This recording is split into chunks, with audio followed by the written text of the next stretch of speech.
Buenas noches. Doy la más cordial bienvenida a quienes nos hacen el honor de acompañarnos en nuestra casa sede y a quienes nos siguen por medio de las vías electrónicas. En esta ocasión, para llevar a cabo esta solemne sesión académica, en la que tendremos la presentación del trabajo de ingreso del doctor Jorge Alejandro Rochín Mosqueda al capítulo juvenil de la Benemérita Sociedad de Geografía y Estadística del Estado de Jalisco, titulado Neurofilia y el arte de cuidar tu cerebro. A continuación, cedo el uso de la voz a nuestro secretario para que dirija esta sesión. Muchas gracias.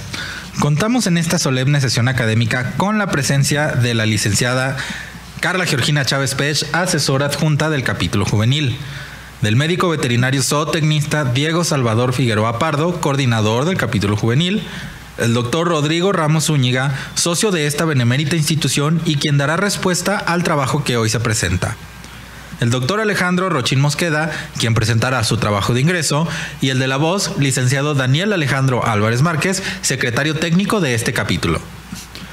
Me complace presentar al doctor Jorge Alejandro Rochín Mosqueda.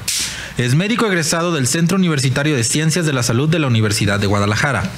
Fue médico pasante en el Departamento de Neurociencias del Centro Universitario de Ciencias de la Salud con el doctor Rodrigo Ramos Zúñiga, con quien ha participado en actividades de investigación, difusión, producción y publicación en áreas relacionadas a las neurociencias desde 2014.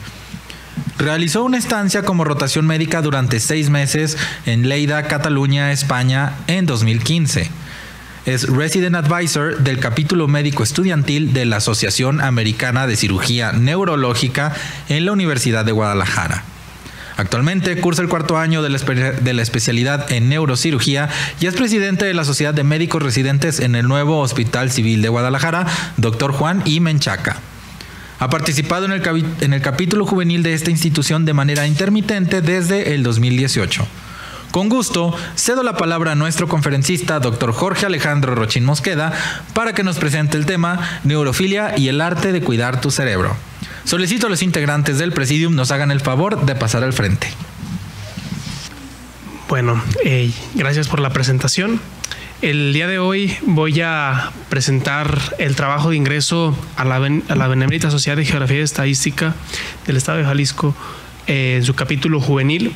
De verdad agradezco mucho la oportunidad que me han brindado, todas las posibilidades que se me han otorgado para poder formar parte oficialmente de esta sociedad. El contenido de mi charla es la siguiente. Hablaré sobre una presentación muy breve, introducción, etapas, conclusiones y las citas bibliográficas pertinentes del mismo trabajo de ingreso. No hay ningún tipo o conflicto de interés. Agradecimientos principalmente a mi familia, a mi prometida, a amigos, mis maestros, a todos los que nos acompañan el día de hoy y todas las autoridades también de la Benemérita Sociedad. Bueno, comenzando. Normalmente me gusta comenzar todas mis charlas diciendo pues aproximadamente el tiempo que me voy a tardar. Esta charla está diseñada para no durar más de 40 minutos y si hay algún punto en el que tengan duda, creo que podemos dejarla para el final para no interrumpir. Este trabajo fue guiado por el doctor Rodrigo Ramos Zúñiga, quien tengo ya la fortuna de conocerlo desde hace casi 10 años en mi formación como médico, y él me sugirió, dentro de varias opciones que teníamos, utilizar uno de los artículos de su autoría que se llama Guía para Usuarios del Cerebro, el cual fue publicado en el año de 2006 y que pues es muy interesante, ¿no? Todos sabemos, o la gran mayoría de nosotros sabemos, la trayectoria del doctor Rodrigo y la manera tan holística que tiene de presentar contenido relacionado a las neurociencias y al arte. Y en este caso pues no es la excepción y es un artículo breve pero que está lleno de sentimiento y que la verdad es muy útil porque sirve tal cual como el título lo menciona, pues una guía para cuidar el cerebro, no tanto como un instructivo, pero sí con muchos puntos clave y que pueden ser útiles para aplicarlos en el día a día. Dejo ahí el código QR que pueden escanear para descargarlo. Y bueno, después de revisarlo con detalle, lo que hice fue agregar evidencia científica de las principales asociaciones a nivel mundial que hablan sobre estos mismos puntos o etapas, y agregué 2 más.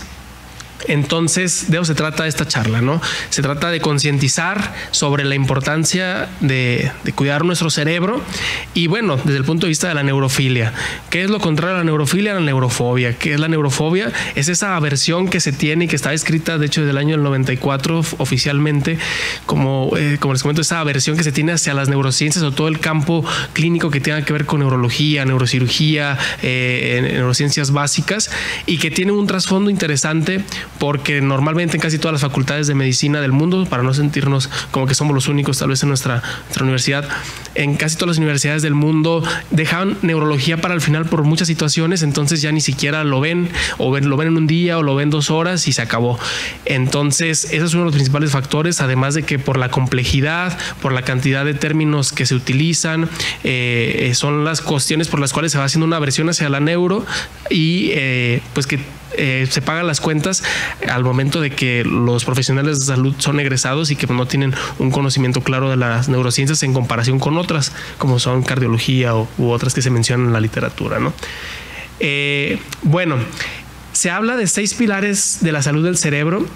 Estos 6 pilares se mencionan en diferente bibliografía, y es principalmente lo que se tiene que estar cuidando para preservar la salud. Hablamos del ejercicio físico, de ejercicios mentales, la nutrición, interacción social, la relajación y un buen descanso, además de, como tal, salud en lo que engloba tanto revisiones periódicas. Entonces, esos 6 puntos son los que se mencionan que son los pilares para cuidar a nuestro cerebro, ¿no? Y como ya les dije, pues el objetivo principal es informar a la población y concientizar sobre la importancia de cuidar el órgano más importante del cuerpo, porque según el cerebro es el órgano más importante del cuerpo, ¿no? El término tal cual de salud cerebral o el concepto es el estado de funcionamiento del cerebro en los dominios cognitivo, sensorial, socioemocional, conductual y motor, que permite a una persona desarrollar todo su potencial a lo largo de su vida, independientemente de la presencia o ausencia de trastornos. Hace un año y un mes aproximadamente tuve la oportunidad también de estar en este lugar para hablarles sobre enfermedad vascular cerebral, y ya mencionaba algo que tiene que ver al respecto, que son los pasos simples de la Asociación Americana del Corazón para mantener una salud cerebral óptima, y prácticamente es cuidar todo eso que vemos o que escuchamos en el radio todos los días, cuidar nuestros niveles de azúcar en sangre, comer bien, cuidar nuestro peso, mantenernos activos, no fumar, controlar nuestras cifras de presión arterial y cuidar nuestros niveles de sangre, sobre todo HDL y LDL. Entonces son como que los pasos simples según la AHA para cuidar nuestro cerebro, para preservar la salud. ¿Cuáles son los trastornos neurológicos que causan alguna disfunción cerebral? La literatura los divide como un daño manifiesto, como son, por ejemplo, las enfermedades cerebrovasculares, los tumores o los traumatismos craneoencefálicos. Funcionales, donde hay destrucción detectable de conexiones o redes cerebrales, como son, por ejemplo, las enfermedades neurodegenerativas. Hoy, 21 de septiembre, que se conmemora el Día Mundial del Alzheimer, desde 1994, la OMS declaró este día para hacer conciencia también sobre esta enfermedad. Entonces, el Alzheimer es uno de estos, es un ejemplo de este tipo de trastornos, o trastornos mentales, como son la depresión, el aislamiento, entre otros. Y algunos otros que no se engloban tanto un daño como tal en la función o en la comunicación o estructura, como son la migraña y trastornos del sueño. Las neuronas, a diferencia de otras células y de otros tejidos, no son renovables, y la disfunción cerebral va a ser siempre irreversible. Tenemos que tener claro que existe una inversión de la pirámide poblacional. Ya no es la que cuando estábamos pequeños nos presentaban en la primaria y que pues era tal cual una pirámide, sino que está haciendo como un rombo y se está invirtiendo incluso la pirámide poblacional.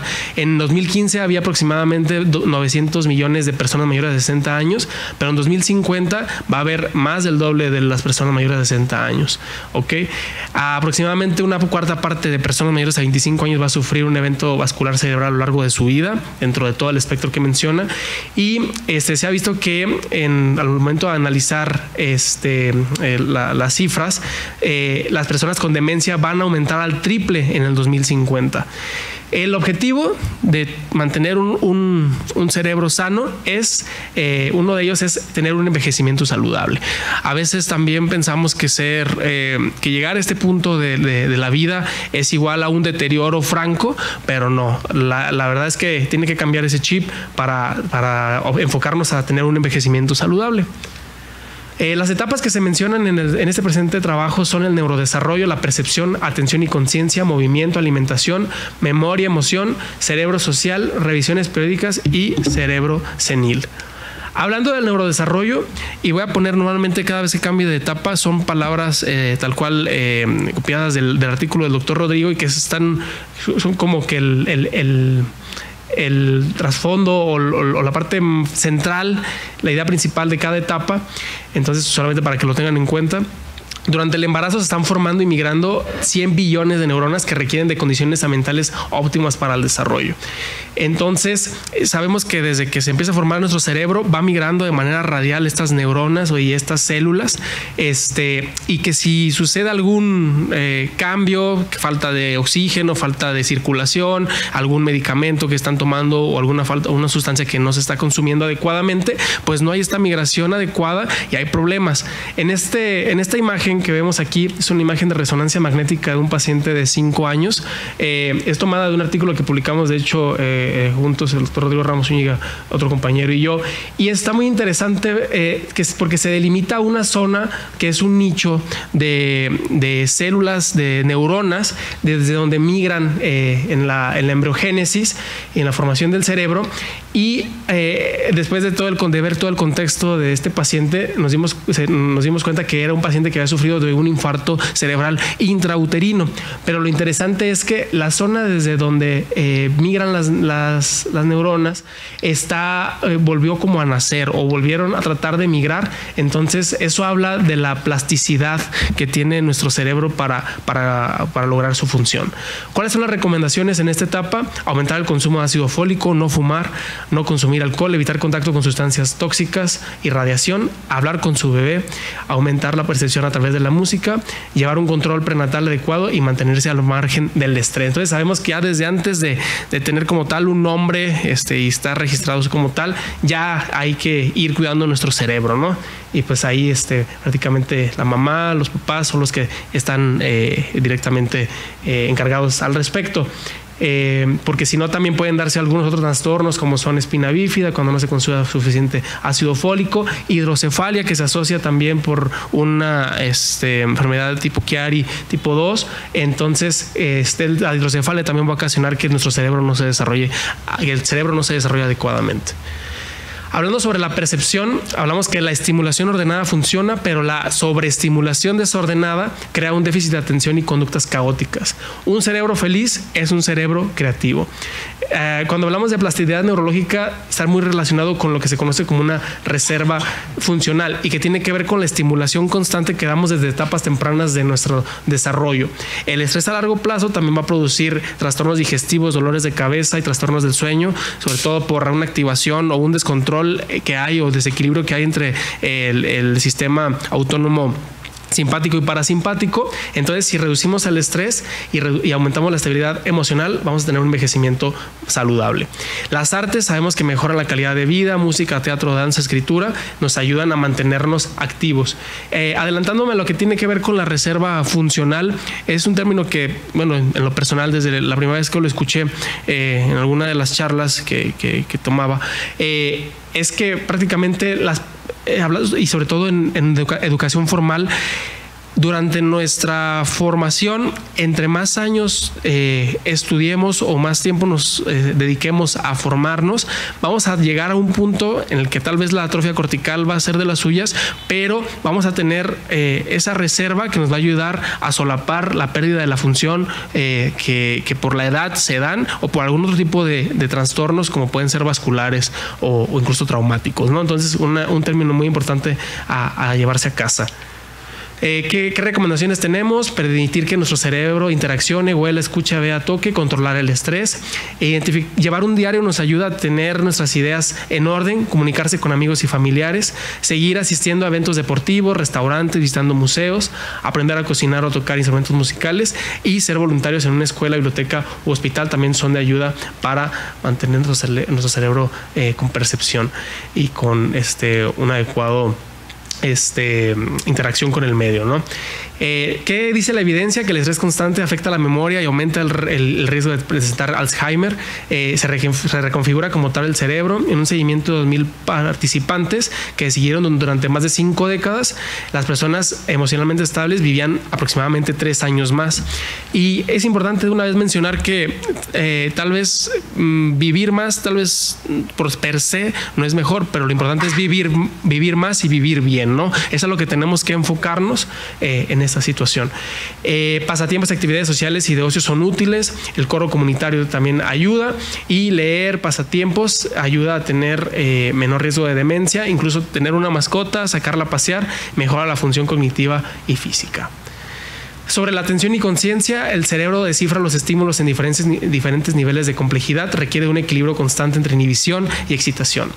No dormir lo suficiente, por ejemplo, hace que una persona sea irritable, deprimida, olvidadiza, más propensa a sufrir caídas. ¿Qué recomendación? Dormir. ¿Dormir hasta cuándo? Hasta tener movimientos oculares rápidos, idealmente, porque es sobre todo cuando se consolida más el conocimiento y donde de verdad ahora sí descansamos. Dormir de preferencia 7 a 8 horas consecutivas, y si no podemos tener esas horas consecutivas, dormir al menos en periodos mínimos de 3 horas. Conciliar el sueño y levantarse a la misma hora todos los días también sirve. Evitar siestas al final del día, porque si no vamos a padecer insomnio. Y el ejercicio, si no es cercano a la hora de acostarse, también está bien para poder conciliar mejor el sueño, ¿no? ¿Cuál es la evidencia? Dormir prácticamente para consolidar recuerdos. En pacientes mayores de 65 años, una mala calidad del sueño va a descifrarse en problemas para dificultad para resolver problemas, y concentrarse. Y en un estudio de 8,000 personas entre 50 y 60 años que dormían menos de 6 horas, había un mayor riesgo de desarrollar demencia en el futuro. En 2021 se hizo otro estudio que personas que no duermen bien o que toman siestas con frecuencia tienen mayor riesgo de morir en los próximos 5 años en comparación con los que no lo hacen, ¿no? Intervenciones conductuales como meditación ayudan también a la calidad del sueño. Sobre el movimiento, muy muy importante para preservar la salud física y especialmente del cerebro. La motricidad retroalimenta el sistema y permite desarrollar un mapa organizacional que favorece mayor eficiencia. El ejercicio estimula el desarrollo de nuevas células nerviosas y aumenta la sinapsis. Ya les mencioné yo al principio que pues el cerebro no se va a regenerar como otras partes del cuerpo, como la piel, por ejemplo, algunas mucosas, pero sí ayuda a que otras partes del mismo cerebro tomen la función o que haga sinapsis para poder sobrellevar esa tarea en específico. Y obviamente entre mejor estén nuestros vasos sanguíneos al momento de estar en constante movimiento, más fácil será esa situación. La actividad física es la piedra angular para el envejecimiento saludable. El ejercicio mejora el flujo sanguíneo y hay cambios químicos que van a interactuar al respecto del aprendizaje, estado de ánimo y pensamiento. La recomendación: hacer ejercicio, literal, movernos. Mejora el metabolismo del sostén corporal, se liberan neuropéptidos, opioides endógenos y se relajan. Personas que padecen mucho cefalea tensional u otro tipo, simplemente el hecho de hacer ejercicio aumenta nuestro umbral al dolor y genera estos opioides endógenos. Entonces es de mucha utilidad empezar a sudar y moverse literalmente, hacer ejercicio varias veces por semana. Se habla aproximadamente que para que se considere un ejercicio que sí te va a traer un beneficio es de 150 minutos a la semana de una intensidad moderada. Y eso lo menciono porque a veces se piensa que simplemente con el hecho de caminar un par de cuadras ya está haciendo ejercicio, pero no, hay que mantenernos con un ejercicio un poco más extenuante, ¿no? Caminar, nadar, jugar tenis, realizar cualquier otra actividad aeróbica. Y los pasos diarios en específico, sobre todo se mencionan en general que sean mayores a 8,000 en un día, ¿no? Usar las escaleras en lugar de usar el elevador, también bastante útil. Entre más activos nos encontramos físicamente, mejor va a haber una disminución no va a haber tanta disminución en la función mental. Las personas que hacen ejercicio con regularidad viven más y mejor, que como les digo es lo importante, más años de vida sin dolor ni discapacidad.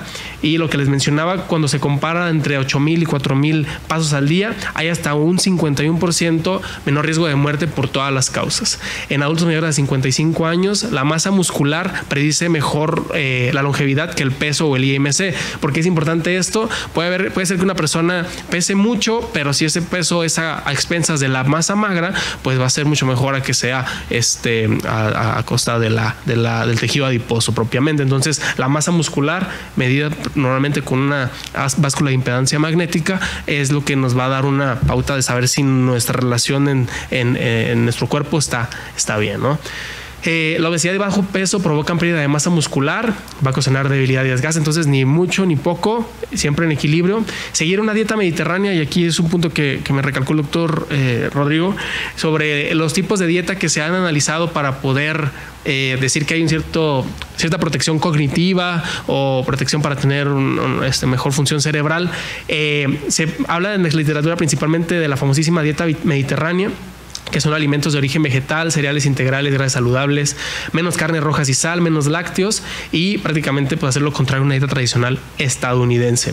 Hay otra dieta que se conoce como dieta DASH, que va enfocado a disminuir las cifras de presión arterial porque son bajas en sal, y la dieta MIND es también una combinación entre dieta mediterránea y dieta tipo DASH, que va a favorecer un envejecimiento saludable. ¿Cuál es la evidencia? Si se sigue una dieta mediterránea estricta, hay menos probabilidades de presentar Alzheimer, de muerte súbita. Y lo que tiene que ver con la dieta MIND, y pues por la palabra, pues piensas que mejora la cognición, y pues ese fue como que las principales líneas de investigación cuando se habló de la dieta MIND, pero aún está en disyuntiva si es mejor una dieta MIND en comparación con una dieta que tiene pocas calorías o que tiene calorías muy bien medidas. Entonces no se ha encontrado una relación tal cual que sí diga que la dieta MIND es lo que más protege, pero es obvio que entre mejor comamos, mejor le va a ir a nuestro cuerpo y a nuestro cerebro, ¿no? Estudio de 182 adultos mayores con migraña también ayuda. Menor aceite vegetal y alto en pescado podría reducir las crisis de migraña que son tan latosas y tan estresantes en nuestros pacientes. Y verduras de hojas verdes, también deterioro cognitivo más lento. Lo que tiene que ver con la memoria, el relevo emocional de la información puede ser útil para su almacenamiento y posterior evocación. Cambia a medida que envejecemos, y la educación formal, como ya les comenté, ayuda a combatir el Alzheimer y la demencia. Al igual que los músculos, entiéndase que el cerebro como un músculo, aunque obviamente no va a tener la misma composición, si no usamos el cerebro, lo perdemos, así de fácil. Entonces, ¿cuál es la recomendación? Mantener nuestro cerebro activo. Pueden ser crucigramas, sudokus, leer, jugar a las cartas, armar rompecabezas, construir, tejer, hacer algo artístico, disfrutar juegos como el bridge, que te hacen pensar estratégicamente, y tratar de evitar principalmente ver la televisión o sobre todo programas o películas que no ayuden a que nuestro cerebro esté en constante estimulación y que no sea como tal un reto, ¿no? Entre más perezoso sea nuestro cerebro, más rápido se va a atrofiar y menos reserva cognitiva vamos a tener. ¿Cuál es la evidencia? Comer sano, mantenerse activo, aprender nuevas habilidades va a ayudar a que nos mantengamos cognitivamente sanos. Al analizar 3,000 participantes que tenían una actividad física mayor a 150 minutos, ayudaba a que al momento de combinarlo con no fumar, no beber mucho, una dieta de calidad de estilo mediterráneo y actividades mentalmente estimulantes, si presentaban 4 o 5 hábitos, tenían un riesgo 60% menor de desarrollar Alzheimer, y 2 a 3 hábitos de estos 5, 37% menor riesgo de presentar Alzheimer en comparación con la población en general. Entonces, se dan cuenta, todo eso es muy repetitivo, pero todo cae sobre lo mismo, ¿no? Cuidar nuestra salud física, cuidar nuestros vasos sanguíneos, la correcta irrigación, y pues nuestro cerebro lo va a agradecer. La participación sostenida en actividades novedosas y cognitivamente exigentes, esto es lo más importante, que sean cognitivamente exigentes, va a mejorar la función de la memoria. Hablando sobre la emoción, me parece muy interesante esta situación que dice que la emoción silvestre, sin psicoestimulantes o sustancias adictivas, es mejor porque los neurotransmisores per se aparecen en el momento justo y en el sitio preciso. Entonces, ¿qué quiere decir esto? Pues que tratemos que nuestro cerebro produzca la mayor cantidad de sustancias estimulantes para que no haya alguna lesión del cerebro propiamente, ¿no? Dejar de fumar a cualquier edad. a cualquier edad va a reducir el riesgo de cáncer, de un evento cerebral vascular, de enfermedad pulmonar, un ataque al corazón, mejora la circulación sanguínea, el gusto, el olfato, aumenta la capacidad para hacer ejercicio y va a dar un ejemplo saludable a los demás. No importa si la persona tiene 40, 50, 60, 70 años, hay que dejar de fumar. Disfrutar de los beneficios de respirar mejor, tener más energía y ahorrar dinero, mejor, son otros de los beneficios también de dejar el cigarro. ¿Cuáles son las recomendaciones? Dejar el miedo en su lugar, evitar pues todo eso que nos causa ansiedad, practicar discrecionalmente y con seguridad los impulsos primitivos. Si además se enamora y lee poemas, aparte de política, filosofía, fútbol, tendrá un plus adicional, palabras del artículo del doctor Rodrigo. Solo beber alcohol con moderación y si fuma, déjelo. ¿Cuál es el consumo moderado que se refiere, que incluso puede ser protector? Hablando sobre todo de diferentes tipos de bebida con alcohol, específicamente con vino de mesa.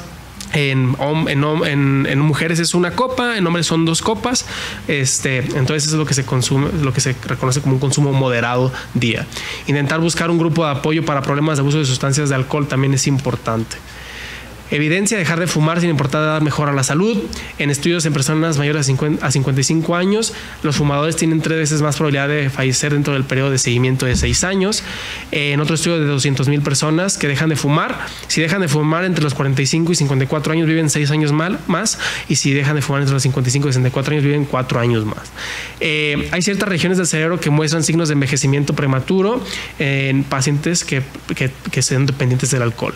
Estudios de adultos mayores de 50 años, pacientes, cada vez más común, pacientes que consumen opioides como es el tramadol, como es la morfina propiamente, la buprenorfina, parches para controlar diferentes tipos de patologías, y las benzodiazepinas, clonazepam, diazepam, alprazolam, que sirven normalmente y que lo recetan o que se autorrecetan para poder conciliar el sueño.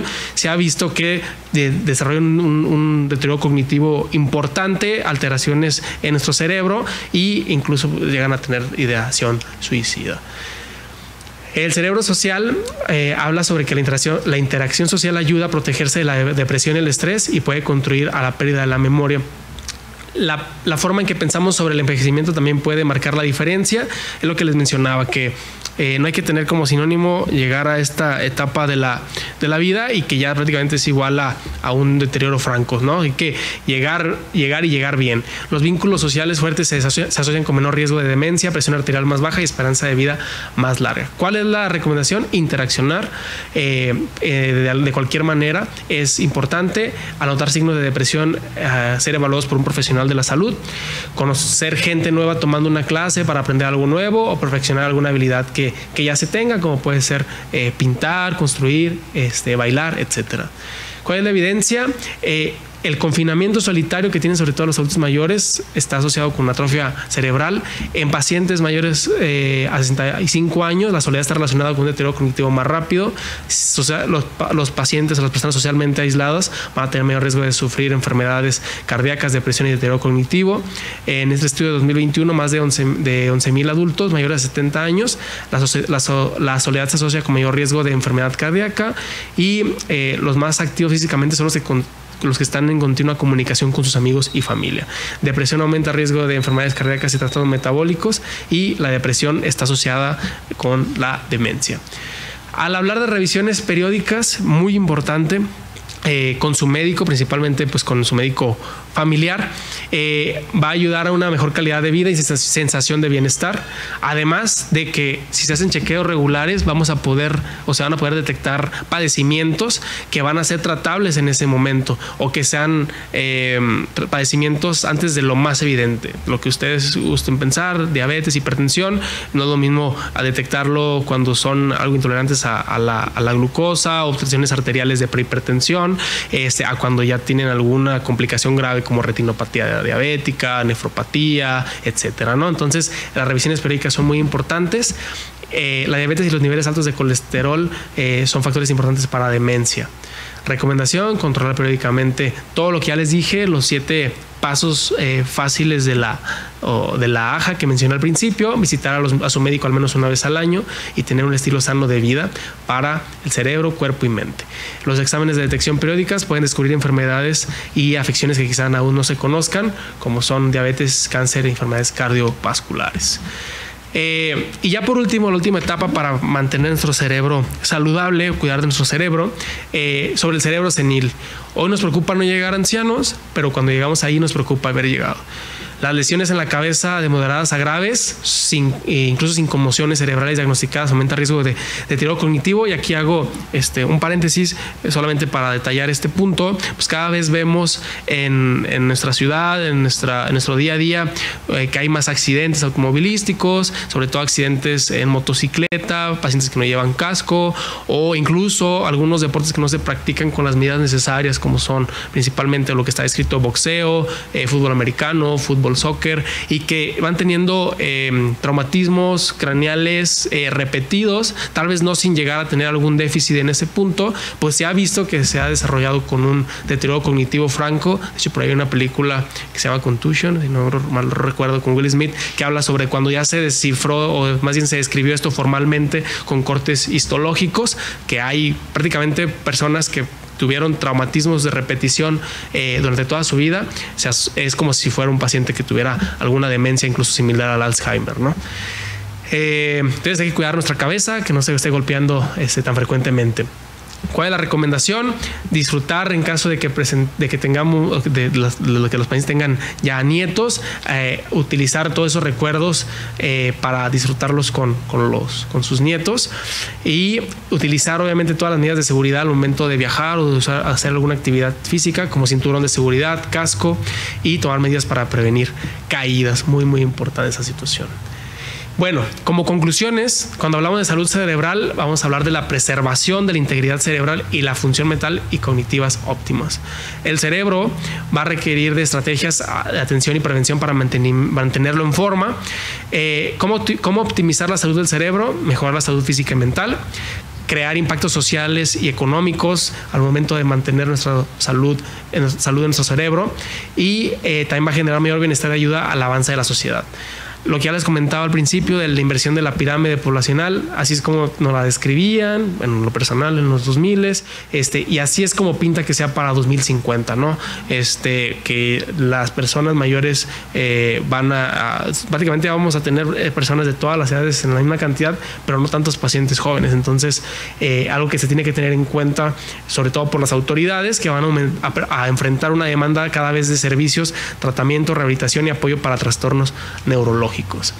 La atención sanitaria y social de las enfermedades debe ser multisectorial, interdisciplinario y con un enfoque holístico, tanto hacia la persona, promoción de la salud, prevención, tratamiento, atención, rehabilitación y la participación activa de las personas con experiencias vividas, familias y cuidadores. Haciendo también otro paréntesis sobre este punto, es interesante al momento de revisar varias patologías, tanto neurológicas, sobre todo enfermedades raras que se consideran raras, por ejemplo, esclerosis lateral amiotrófica o similar, que las asociaciones mundiales o internacionales normalmente son de familias que tuvieron o que tienen algún paciente o que cuidan de un paciente y que tratan de hacer el camino más fácil para los demás. Y ahí es donde se utiliza mucho todas estas vivencias y la experiencia que han adquirido los cuidadores, que es muy fundamental para sacar adelante a un paciente que tiene algún problema. Entonces es importante esta situación de la participación activa de la experiencia de vidas tanto de las familias como de los cuidadores. Oportunidades y desafíos para la investigación futura sobre la salud del cerebro. ¿Qué es lo que hace falta o qué es lo que continúa en investigación? Hay falta de métricas o herramientas para evaluar y cuantificar de manera integral la salud del cerebro. Hay poco conocimiento sobre los mecanismos de función y disfunción cerebral. Pocos enfoques eficaces para prevenir y tratar disfunción cerebral en trastornos neurológicos. Hablando precisamente, en este caso, bueno, el día de hoy sobre la enfermedad de Alzheimer, estamos en una era que se conoce como la era de los biomarcadores, en la cual sobre todo en enfermedades neurológicas e incluso psiquiátricas, se trata de predecir si tienes riesgo o no de padecer esas enfermedades. Esto aislando algunas sustancias en líquido cefalorraquídeo o en sangre, pero eso continúa en investigación y es donde se le están echando pues muchas ganas en diferentes centros a nivel mundial. Porque pues en el momento en el que se tenga ya evidencia de que hay alguna batería para decir, sabes que tú tienes riesgo, no sé, 60% más de la población en general de padecer tal enfermedad, y que además le puedas ofrecer un tratamiento para prevenirlo, es donde va a haber como tal la diferencia. Porque actualmente ya cuando se presentan este tipo de situaciones de disfunción cognitiva o cerebral, es porque ya la enfermedad ya está siguiendo su historia natural, ¿no? Entonces esta situación para prevenir y tratar la disfunción cerebral es a tomar en cuenta. Hay necesidad de preservar con precisión las funciones cerebrales de las personas con enfermedades neuroquirúrgicas. Digo, en lo personal, pues es algo que cada vez ya está en más auge. Lo importante tal vez al momento de un procedimiento neuroquirúrgico no es solamente pues que la resonancia o la tomografía postquirúrgica sea la mejor, sino que de verdad evalúes cuál es el impacto que está teniendo esa patología, en este caso neuroquirúrgica, en el paciente, y que de verdad después de la cirugía tal vez no quites toda la lesión, pero preservaste la función o ayudaste a que mejorara sus actividades del día a día, ¿no? Entonces es algo que también ya se toma como una de las tendencias en la actualidad, ¿no? Todavía queda mucho que aprender sobre cómo envejecen las personas y qué hábitos favorecen un envejecimiento saludable. Descifrar, promover la función de la célula del cerebro, que es el órgano más misterioso del cuerpo, tendrá un impacto dramático en la ciencia, la medicina y la sociedad. Y como frase final, seamos cada día un mejor artista para el perfeccionamiento de nuestro cerebro. Estas son las citas bibliográficas que utilicé, se las puse en cada una de las diapositivas. Mis datos de contacto, mi correo electrónico alex.rochinem@gmail.com, igual a la orden en lo que pueda apoyarles, y pues sería todo. Muchas gracias.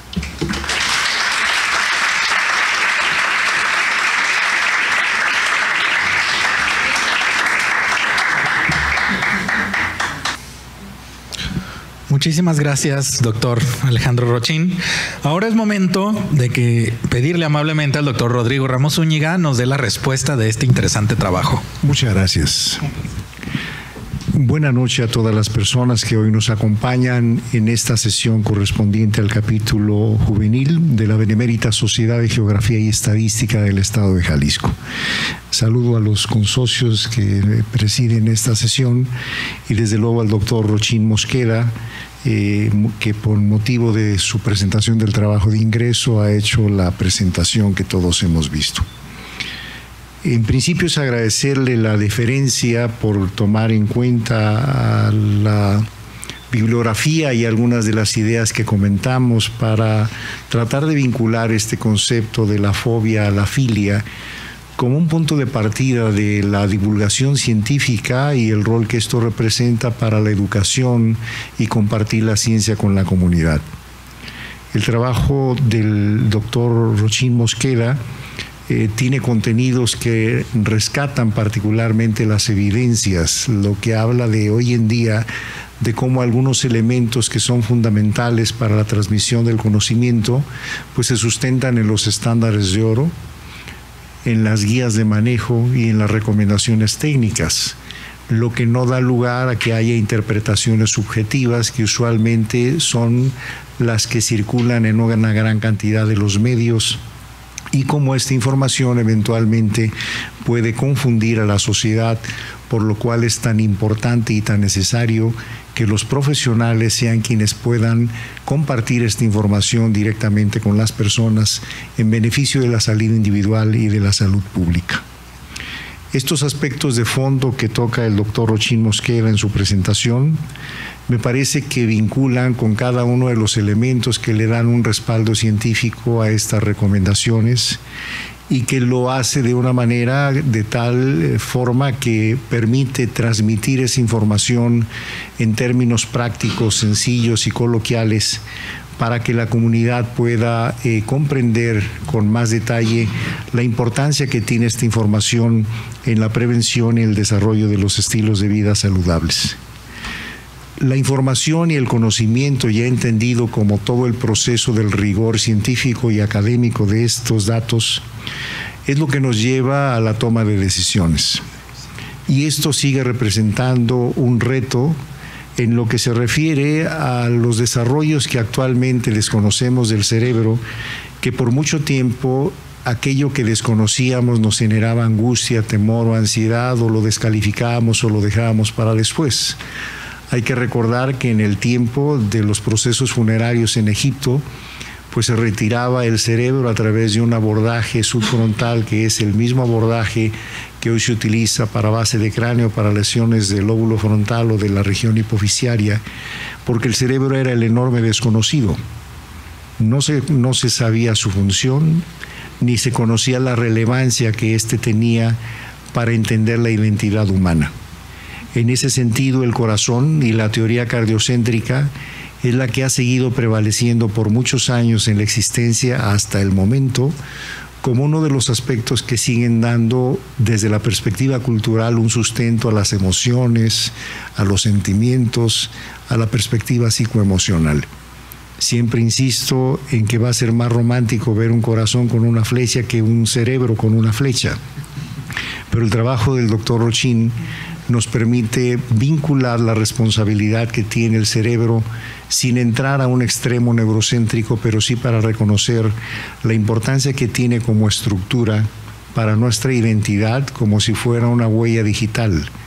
Todos los cerebros son muy parecidos, pero cada uno de nuestros cerebros es distinto. Y es lo que nos permite ser únicos y estar en un mundo de diversidad que nos permite interactuar con otras personas que son diferentes. Los retos no tocados en la disertación del doctor Rochin forman parte de los retos de la misma ciencia. Por otro lado, tenemos el desarrollo de las habilidades intrapersonales y las interpersonales. Esto significa, como señaló don Santiago Ramón y Cajal en su momento, de que la distancia entre las neuronas era casi la misma distancia con las estrellas. Es un escenario tan desconocido que no por ello entonces deja de ser un reto para adentrarnos, y de ahí escribió el texto de lo que llamó en su momento las mariposas del alma. Veía el microscopio y con su mano derecha dibujaba las neuronas en lo que era un microscopio rudimentario de luz que trabajaba frente a la ventana, porque era a partir de la luz diurna como podía trabajar el microscopio para ver las tensiones de las neuronas y de las estructuras del cerebro.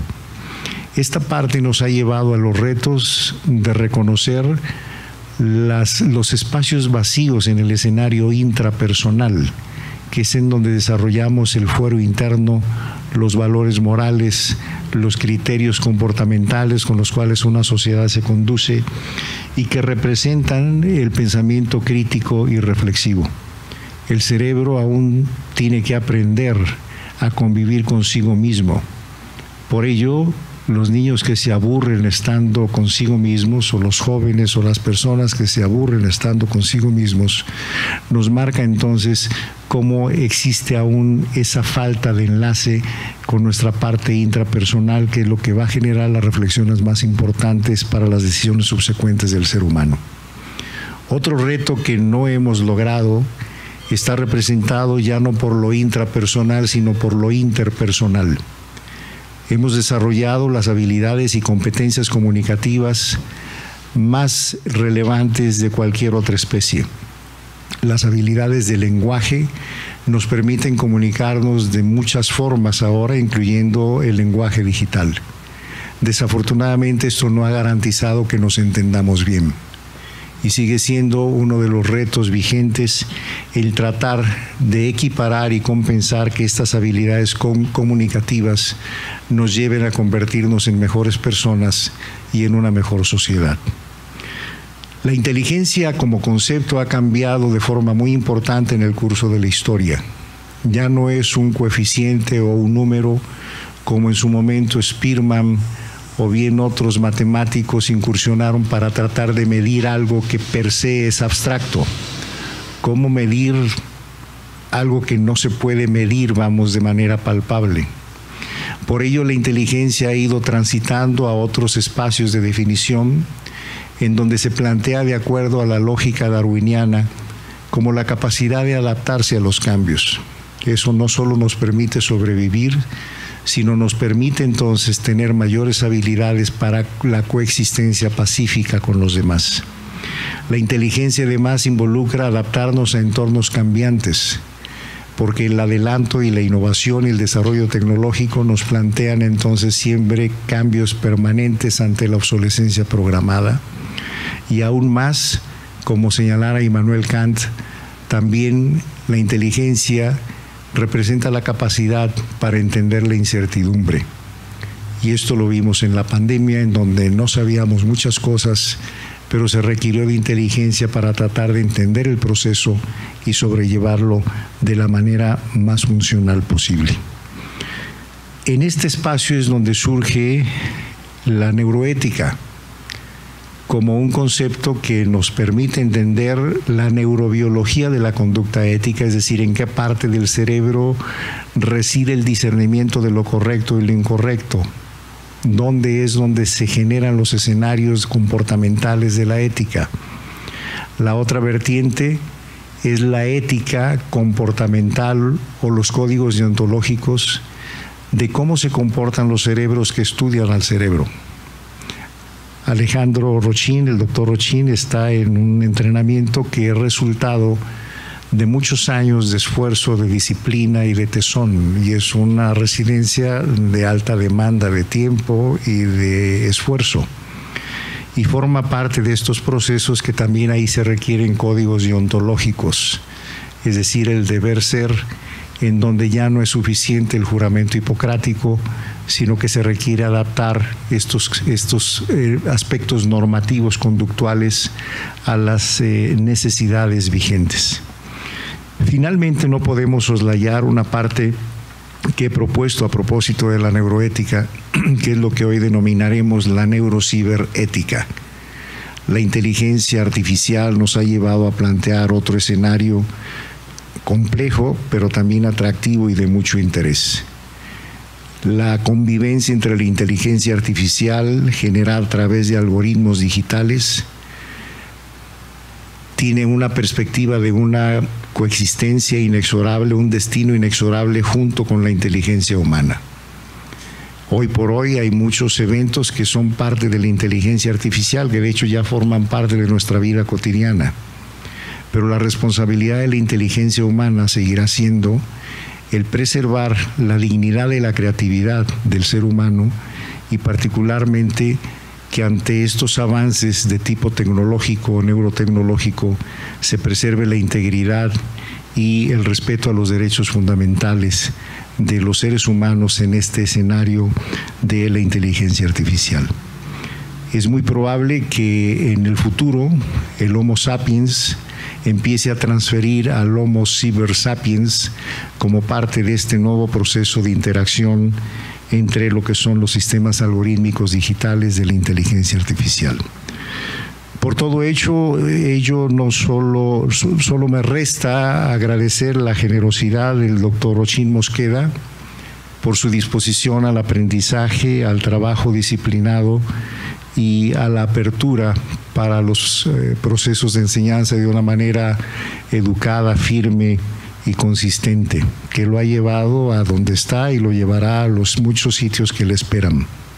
Reconozco su esfuerzo y reconozco el tesón con el que ha hecho su trabajo hasta la fecha y solo me resta felicitarle y de mi parte darle la más cordial bienvenida a este capítulo juvenil de esta distinguida sociedad que está representada por los compañeros que hoy nos acompañan en esta mesa. Muchísimas gracias por su atención y enhorabuena para el doctor Rochin. Gracias.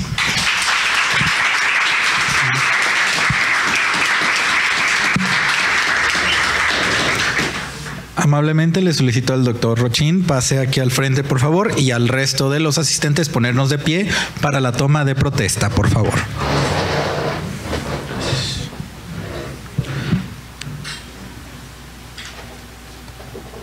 A nombre de la Benemérita Sociedad de Geografía y Estadística del Estado de Jalisco, pregunto, Jorge Alejandro Rochin Mosqueda, protestas cumplir y hacer cumplir las normas y reglamentos que rigen la vida institucional de nuestra benemérita sociedad y promover a través del trabajo el crecimiento cultural, científico y humanístico de los Estados Unidos mexicanos y del Estado de Jalisco? Sí, protesto. Si así fuera, que la Benemérita Sociedad de Geografía y Estadística del Estado de Jalisco y tus compañeros te lo reconozcan. Si no, que te lo demanden. Enhorabuena y muchas felicidades.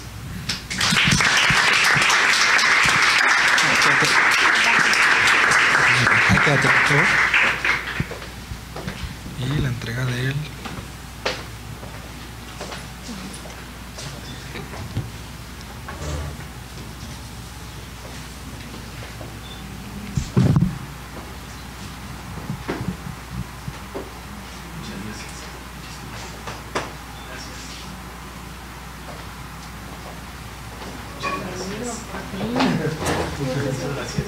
Bienvenido. Gracias, Carla. Muy amable. Gracias a todos por su asistencia. Puedes pasar, por favor.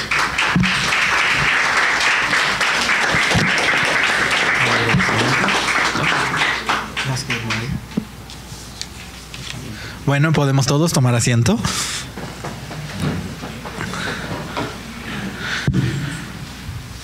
Antes de finalizar la sesión, les queremos invitar el próximo miércoles 27 de septiembre a las 7 de la tarde a la celebración del 159 aniversario de la instalación en Jalisco de esta benemérita institución. Dicho evento se llevará a cabo en esta misma sede. Y al finalizar, les invitamos al patio principal para convivir con el nuevo asociado. Pues ya como último punto queda la clausura de la sesión a cargo de nuestra asesora adjunta. Por favor. Gracias. Buenas noches. Pues antes de clausurar, darte la bienvenida nuevamente. Qué bueno que ya formes parte de este capítulo juvenil y agradecerte por estos consejos y esta guía práctica de cómo cuidar nuestro cerebro, qué buena falta que nos hace. Y gracias al doctor Ramos por esta respuesta con tanto aporte. Muchas gracias a todos y muchas gracias por acompañarnos aquí en la casa sede y también en los medios digitales. Y siendo las 8:55, damos por clausurada esta solemne sesión académica y esperamos contar con su asistencia en nuestros demás eventos. Gracias.